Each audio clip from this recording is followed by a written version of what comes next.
high atop the pastoral center of the Diocese of Camden, you're listening to Talking Catholic. Hi, everybody, and welcome to another edition of Talking Catholic. I'm Jen Morrow. I'm pretty sure that's who I am. Jen Morrow. Try that again. And well, you know what? We don't have a guest this week, so there's no one whose name for you to screw up. So I had to do my own. You had to do your own. Yeah, that makes sense. That's commitment to a bit, and I appreciate that. That's right. I did it on purpose. There you go. And with me today is Mike Walsh. Hi, Jen. Hi, Mike. So there is no guest today because it's the summertime, and tracking down some of our favorite Catholic guests is like herding cats, which for me is a problem. For Jen, not really an issue because she just walks along the streets of Camden and makes cat noises, and they come to her as if, you know, she is the Pied Piper of cats. That actually did happen once when we were walking across the street, and like a cat emerged out of a bush, and like there really was a look of shock on your face. Like, there was a cat in there, and how did you find it, or how did it find you? It was peculiar. It was as if the cat could sense your presence and decided to join us on our walk over to the Chancery. I'm the cat whisperer. It is disturbing, as a matter of fact. But no, it's so yeah. We don't have a guest this week, so we're just gonna chit chat for a bit because even though we don't have anybody on the show, there is actually quite a bit of stuff going on in the Catholic world right now. Certainly internationally, you have the World Youth Day festivities in Lisbon, Portugal, of which our seminarians are over there, along with a couple of other diocesan pilgrims, and friend of the show, Father Josh Nevitt and Father Adam Chehesky and Father Ed Friel. I don't think we've ever actually had Father Ed Friel on the show before.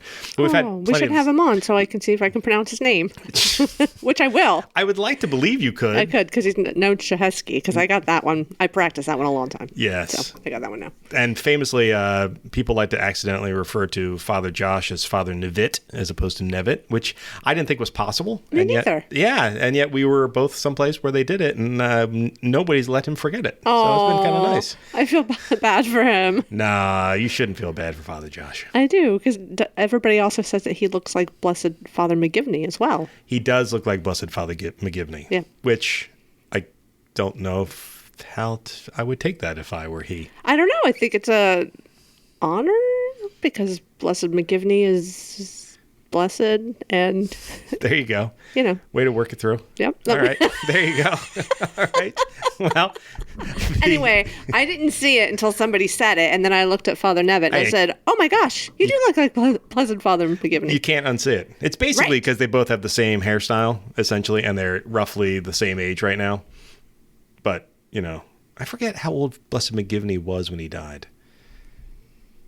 Well, don't worry. Father Josh Nevitt will live a long, happy life. That's right. Well, he'll live a long life. I don't want to assume anything about his happiness. Oh, it'll be happy. I've seen the pictures. If anybody's been following our social media accounts, Diocese of Camden, I Race for Vocation, Talking Catholic, Catholic Star Herald, we have had World Youth Day and all of the smiles of all of our priests and seminarians on our social media, along with their reflections. So it looks like they're having a great time. Yeah, and a lot of thumbs up. Our priests and seminarians really like to give the thumbs up sign. I've noticed in all of this.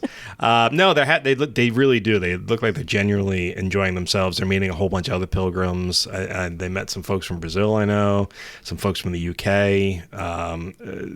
So far, we've had, I think today, we're recording this on Friday, and I think we've had 5 missives, travel logs from our guests and or from our seminarians that have all been really, really good. The photos, I have to give them all top marks. The photos have all been excellent. Great travel, shots. So I'm good about that. Mostly of people, which is what I told them I wanted when they went out. Not a whole bunch of buildings, except of course, when you're inside a church, I would like to see the beauty of the church. And sure enough, yesterday we got a great one of, or today rather, we got a great one of, it was the Church of St. Stephen, I think. I want to say St. Stephen. Okay. Beautiful interior, though. Actually reminded me of the Basilica of Mary Major in Rome, as a matter of fact, but slightly less gold. Yeah. But the style was very similar, and it looked really cool. Well, I'm not sure if it's the same one because I'm thinking about all the different photos that they've been in, but there was one the other day or today that was posted, and it kind of reminded me of Fatima a little bit. Well, that's because they went to Fatima. Oh, well, maybe it was Fatima. Jeez, Jen. I swear. But You're saying that like you didn't read the caption that they were literally in Fatima. I love, Anyway, I want that to go back. This podcast only gets better and better.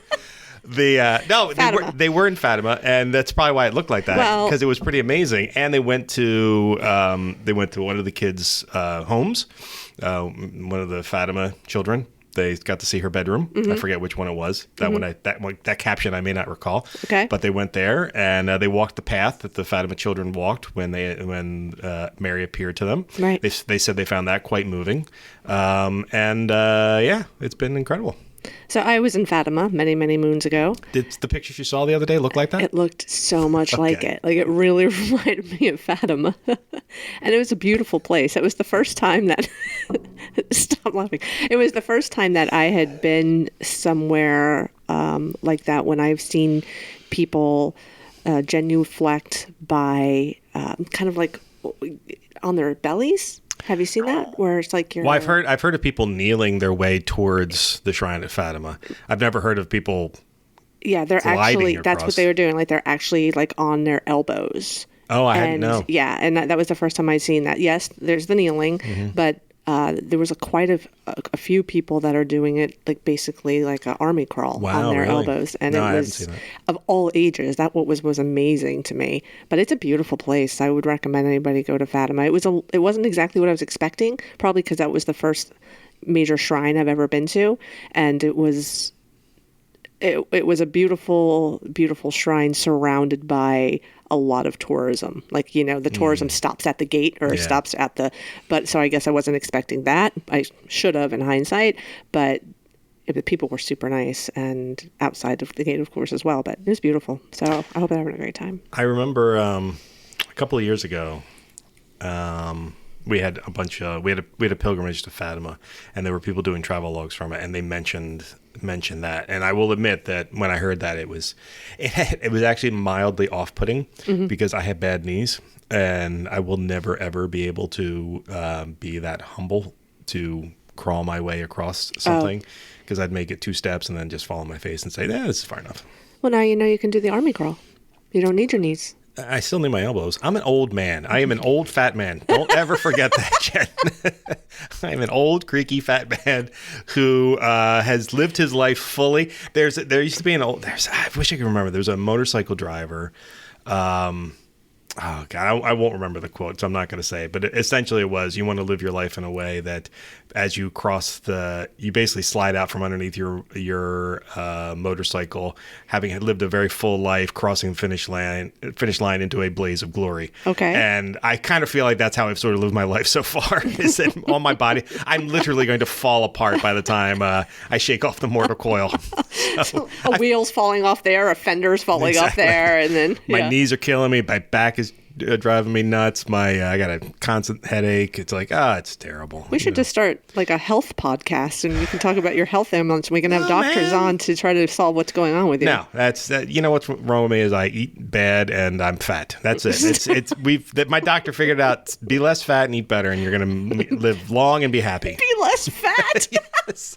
That's all. Written on the medical form. Be less fat. I agree with my doctor. That's all I got to do. I'm like, you're right. This is all self-inflicted at this point, so I have no one to complain to. Meanwhile, Mike Walsh's social media over the weekend. Look what I ate at the Philly Stadium. It's a hamburger on top of a chicken on top of another hamburger, topped by a hot dog. All right, just to clarify, I'm going to the Phil's game tonight, so it'll be Friday night. So look at my social media for Friday night, and yes, you can expect some food posts. I woke up this morning and said to myself, I wonder when I'm going to eat the game tonight. See? I'm leaning towards Manco's Pizza, but I'm not positive yet. Nice. There's still a cheesesteak place I haven't tried yet, so that might be that too. You go to so many Phillies games, I would have thought you've tried everything by now. You would, wouldn't you? Yeah. but that's the beauty of Phillies games. There's always something else. And then sometimes you just go with the normal stuff. But we have now had a lovely digression. Right. So the World Youth Day stuff, if you aren't familiar with it, it's open to predominantly young people. But there's people of all ages who go to it, and it's really quite remarkable. The people who go to it are blown away by how touched they are. For one thing, and this has come through, I think, on almost every one of our seminarians' posts, how great it felt to be surrounded by so many like-minded people, so many people dedicated to their faith. There's been where they're at. I mean, there is a great deal of tourism going on as well because it's Portugal in the summertime, so people go to visit. But he said what's really impressed him, or what one of the seminarians said that really impressed them was that when they go into these churches, just how full they are, how reverent everyone is in them, how prayerful, how often adoration is going on, and seeing all these young people. Oftentimes if you go to adoration in your home parish, it's usually some older folks going and, presenting themselves before Christ. But here it's all young people, and I can see how that for our young people can be quite exhilarating. I like to be around young people. I know you think differently, Jen. You tend to you have a cadre of older human beings who are your closest friends. Yes, I collect cats and people that are older than myself. Yes, I like to lean on their wisdom and humor and life experience. I rely on the foolishness of youth. Oh yeah, I'm done with that. To be honest, I don't even think I ever was a foolish youth, so I could never relate. So I was born an old woman. You are definitely an old soul. There's no doubt about that. So that's World Youth Day. Yep. We're getting great stuff. So by all means, take a look at it. Pope Francis is there, and that's wonderful, and he's bringing attention to the youth. But I always tell people, look at the people who are there, in addition to, Pope Francis and the cardinals and the bishops and all that kind of stuff, on the pomp and the circumstance. Bishop Barron, he's there. That's awesome. It's great that Bishop Barron could be there. I saw it in one of the seminarians' posts. He is there. I know. That's true. There's a bunch of people who enjoy the limelight there. But it's good that, it's good that everybody's there, including people who, aren't famous. And look to those people, because that's where Christ is in the masses and in the people. And I love seeing that. I love seeing huge groups of Catholics come together. It is, even from a distance, it's very heartening. I just like seeing different cultures come together. That's one of the things I love about traveling overseas because even if there's a language barrier, you always find a way to communicate. And like through a smile, through somebody's eyes, or just because you're in the same place at the same time. Like I remember, can I digress? All right. By all means. All right. I remember when I was in Turkey and I'm a big fan of Agatha Christie. So I went to where she wrote Murder on the Orient Express. And then I had to go see the murder. I didn't see the murder, see the Orient Express. And there was another woman there and she was from Japan. She did not speak any English. I obviously speak no Japanese, but we spent half an hour together talking in our own languages without a doubt about the book and how much we enjoyed it. Wow. And then we took photos of the train station, of each other, and we just had a great time. We had such a fun time. And neither one of you whipped out Google Translate? This was 2010. I don't even think Google Translate was around then, and I definitely didn't have this kind of a cell phone. It would have been a flip phone or something like that. For people like me, it was around because we were using it back then. Well, no. You know what? We used our humanity. We used our humanity, Michael. The language of Murder, She Wrote. Right. Murder, She Wrote? Murder on the Orient Express. No. I'm just telling you that when I think of Agatha Christie and stuff like that, it's always been Murder, She Wrote. Murder, She Wrote was just Agatha Christie in Maine. Oh, my gosh. That is blasphemy. To which... there are people who love Murder, She Wrote. No, I know, but that's no Agatha Christie. Come on. I've read Agatha Christie. I'm good. Oh, jeez. You know what? My story was very beautiful. It was very beautiful. And now let's move on. Well, you know what? No, hold on. If I had Google Translate, that whole situation would have been like 5 minutes. We would have said our hellos and goodbyes. Sounds awesome. So this. This way, we made a real human spiritual connection. Speaking about human spiritual connections, you had one the other day, and you were at the church in West Collingswood, and you texted a couple of the members of the staff to say how much you were enjoying the Vietnamese choir. I was. So you had a spiritual moment. I did. Well, I actually, at that point, it was a cultural moment. I had a spiritual moment when I was in Brussels. The first time I traveled overseas, I think I've told this story in the podcast once. First time I traveled overseas by myself, I was going to Brussels, and Sunday I went to mass by myself because I was with a bunch of heathens, and I asked where the local church was, and they told me the Catholic church was, and I went to it, and it was completely in French. That's one of the languages spoken in Brussels. And Yes, I know you knew that. I wasn't sure if the listeners knew that. All the listeners anyway. And it was great because even though, and that's what I loved about the nature of the Catholic Church, was the fact that you can go into any church anywhere and know what's going on. Love it. Because irrespective of the language, by and large, the Mass is the same. And I found it as spiritually nourishing to be sitting in a church listening to the Mass in a language I couldn't understand, and yet I still felt like I was completely part of the Mass. Mm-hmm. And it was a great experience. So yeah, that's why I always tell people, travel, go places, don't be afraid of language differences. And yes, that served me well. Most recently, I was at, hold on, where was I? West Collingswood? It was West Collingswood, New Jersey, but I'm trying to remember the name of it. Most Precious Blood Parish in West Collingswood, which is a predominantly Vietnamese parish now. And they have with them at the parish a brother who is currently in seminary, religious brother who's currently in seminary, who Bishop Sullivan was there to ordain a deacon. So it was transitional a deacon. Transitional deacon. Mm-hmm. And it was so it was a standard ordination, like we saw recently with Deacon Ricardo a few months ago in May when he became a transitional deacon. But it was in two languages. It was in English and in Vietnamese. And the Vietnamese people and the Vietnamese culture and the Vietnamese language, and most amazingly, the Vietnamese choir just completely blew me away.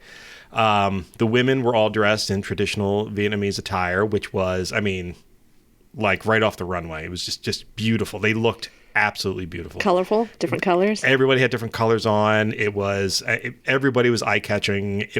Everybody, the women, no matter their age, teenagers to elderly women, just resplendent in their attire. The guys, they all look fine too, but guys are guys. We all wear the same suit. We all look the same. The children were focused on the Mass the entire time, but it was the choir that just blew me away. I've heard Vietnamese music before. I think I've been in their presence before, but somehow being in a church, the song I don't know what the song was that they sang, but it literally went through me. It was incredible. The men, it had the sort of an Asian sound to it, but it was so incredibly powerful and pitch perfect and wonderful. And the song mistress was like a whirling dervish at the front, sort of pointing in different directions and gesticulating and keeping it going. It was incredible. Wow. And then the ordination itself was lovely. Brother Cyril, now Deacon Cyril, his family was there, and his mother could not have been more emotional about it all. The family just seemed so happy and the community itself seemed so happy. Afterwards, Bishop Sullivan will always take pictures with, usually the seminarian's family, the parish, whoever the pastor is, mm-hmm. The vicar for clergy and stuff like that. There'll be some typical photos. Right. The entire community rushed the sanctuary to get an opportunity to get a photograph with Bishop and Deacon Cyril after the ordination. He was they draped him in flowers and a lei of flowers. Yeah, it was. Neat. But there was usually we have to because Bishop usually has a place to go, right, and we have to kind of fend people off from doing the photos. Yeah, there was no fending. Yeah, they were going to not take no for an answer. Nope. I got all the photos we needed, and then I basically turned the masses Bishop over to the masses and gave a wink to Father Nevitt as I walked away. I was like, "Good luck." I walked out the back door because I had to upload them, so I got to go. Yeah. So, but he stood and took photos with everybody, and then they had that big gathering afterwards. It was really impressive. So it was once again another one of these really heartening moments in the church. And I tell people all the time, if you have the opportunity to go to an ordination, even if you don't know who it is being ordained, even if you don't know the language it's being done in, go to it because it's like a birthday it's like a birth within the church. Mm-hmm. It's a brand new deacon who was just born, a brand new priest that was just born. It's so incredibly powerful. Everybody, it's like a family comes together. Yes. Whether it's a parish family, the actual family, and then other people that just want to be there. Mm-hmm. And I always feel like it's a spiritual shot in the arm. It is. The first time I took I took my father to one time. He had never been to one, and you just can't help but walk out, but you're smiling. You end up leaving talking about even more about your faith, but you just feel good. Yeah. Ordination should be standing room only as far as I'm concerned. Yeah. Because it is one of the most important days because it signifies the health of the church. If you are regularly ordaining new clergy, then that is a healthy church. And the healthiest churches are the ones that are ordaining clergy from a variety of cultural backgrounds. So, we've had a few more Hispanic priests in the most recent years, which is great, but we haven't had an African-American priest in... I can't even think the last time we had one. We have a fairly healthy Black Catholic ministry, and yet we haven't produced a priest from it. And that's how you signify a healthy apostolate. Is the Polish community bringing forth a Polish priest? The Hispanics have done okay. We could use more. So, and the same thing goes with the diaconate. The permanent diaconate, as we're bringing more permanent deacons from these other cultures, that means we can serve the cultures better. So, we should be trying to get more ordinations around. And the same thing goes with women religious. They should all be as diverse as possible because that's what supports the community. Right. So, if you see someone who you think might be a good candidate for the priesthood or religious life, say something to them because they will fight you. They will not want to be.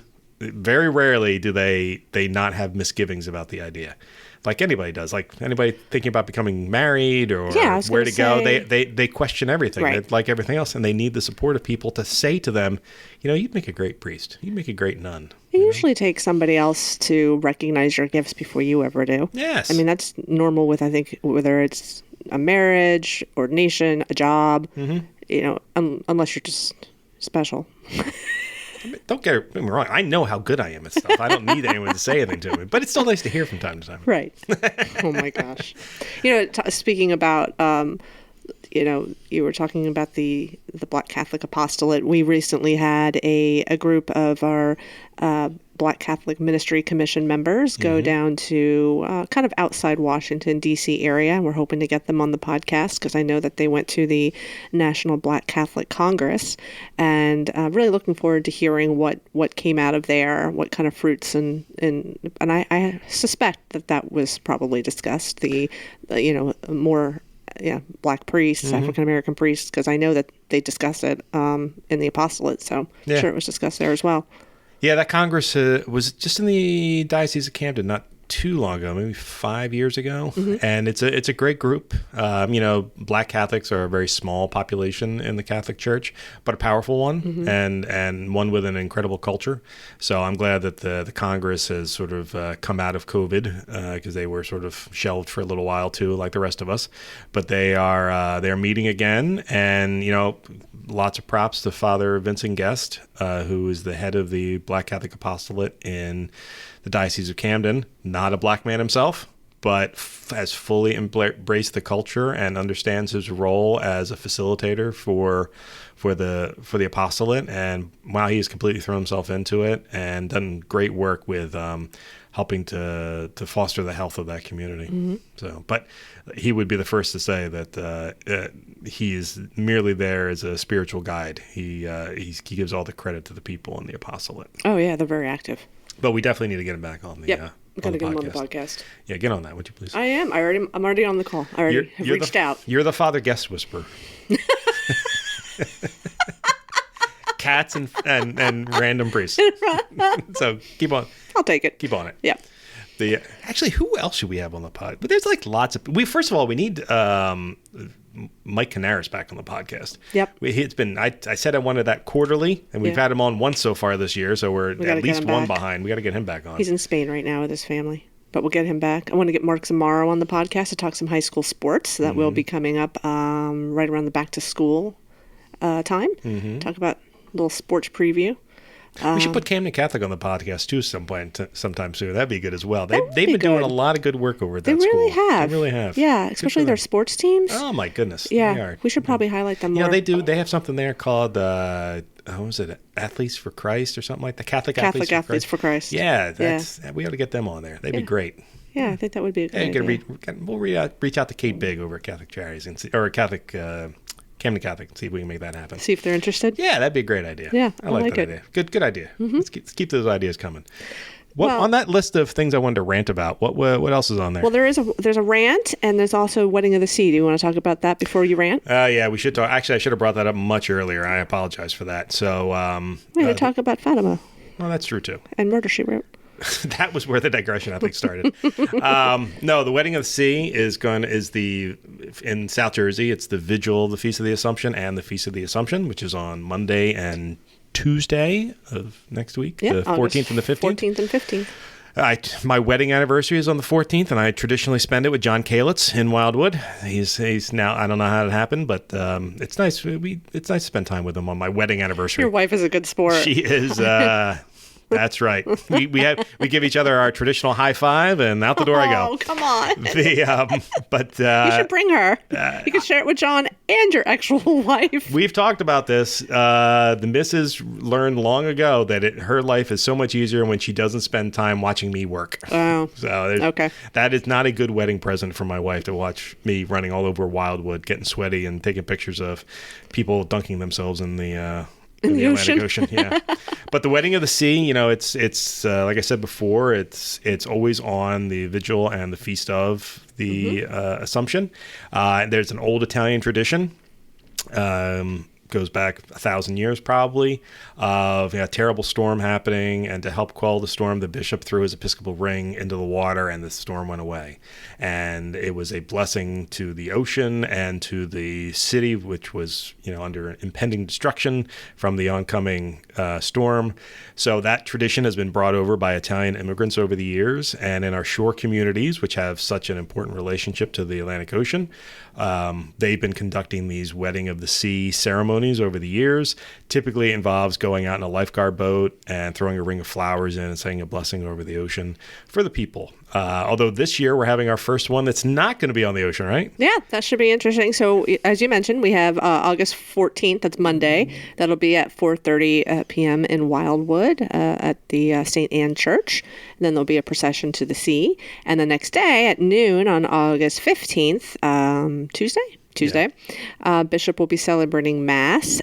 This Mass is going to be at the Hard Rock Casino's arena. So that will be different. Yeah, I just toured it the other day. Yeah, and?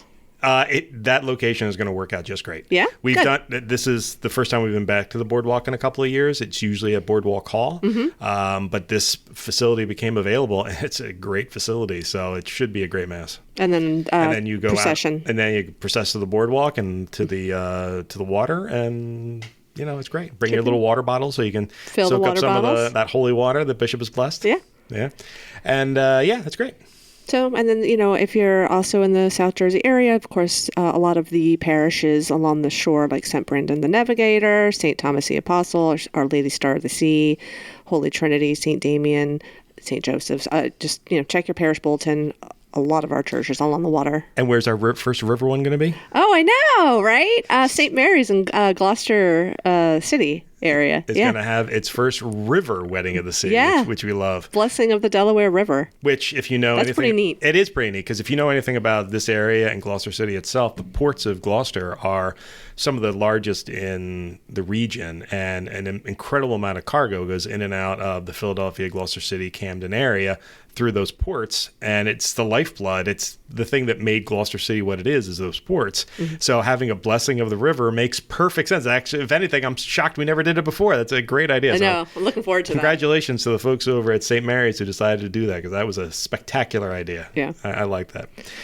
Well, I know you want to rant before we wrap it up. Just one little rant, which is Donna Ottaviano Britt was delighted to send me an email recently of someone who was criticizing the podcast.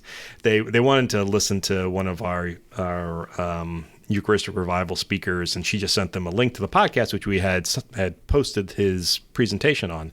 And the person wrote back, I can't listen to that. I can't listen to those people talk all the time. If I want to listen to a podcast, I'm going to listen to Bishop Barron and get spiritually nourished out of it. And I was like, okay, that's good. Awesome. That's not what Talking Catholic was for. I tell people all the time that you shouldn't be coming here to listen to me, certainly, because I am not a good representative of the Catholic Church. Let me rephrase that. I'm a good representative of the Catholic Church. I'm not necessarily a good representative of the Catholic faith. But our guests you should definitely listen to because they have a lot of great things to say. But don't worry, I won't be upset if you choose not to listen to us because there is more than enough Catholic content out there for you to enjoy in our place. But if you want to see, and I believe Jen will agree with this, if you want to see a perspective of the Catholic Church that won't be represented anywhere else, you want to come to Talking Catholic because I'm going to talk about all the stuff that nobody else talks about. And I'm going to mispronounce all of the stuff that Mike talks about. That's right. So by all means, this is your place to learn about the real innards of how the Catholic Church works, at least at the diocesan level. Anyway, well, thank you all for listening. And this one's a short one this week, but we'll be back next week with a nice long one. Talk to you all later.